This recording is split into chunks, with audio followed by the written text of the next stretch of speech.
Al Capone is quite possibly the most notorious gangster of all time. Through various crimes such as extortion, murder, and robbery, he was able to create an enormous fortune and control the entire Chicago area. To understand Al Capone, however, we must first understand that the Roaring Twenties were a time of change.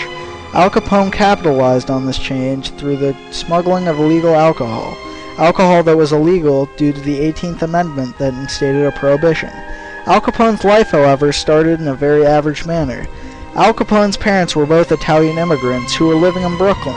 Al joined the notorious 5 Points gang at a very young age, committing petty crimes.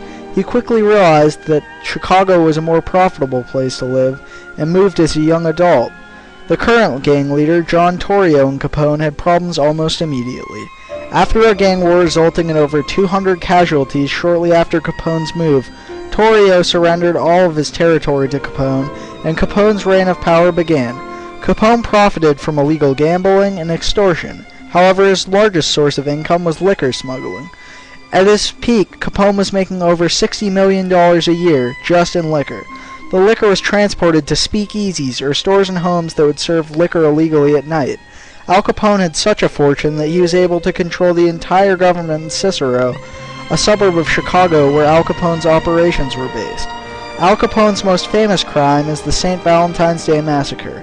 He was able to have police line up the top gangsters in Chicago for arrest, at which point they were killed by Jack Machine Gun McGurn. Shortly after the massacre in 1929, Prohibition agent Elliot Ness began an investigation.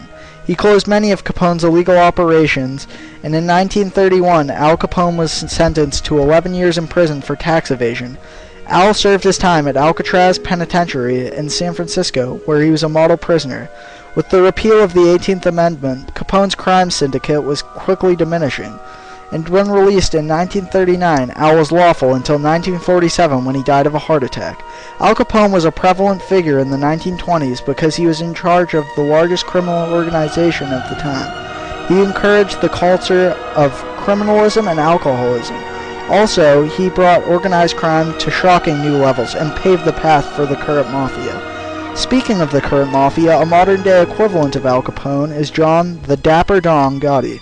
He was the leader of the Gambino crime family, one of New York's 5 mafia families from the early 90s up until 2002 when he was imprisoned and died soon thereafter of throat cancer. Gotti is similar to Capone because he was very flashy and well-liked.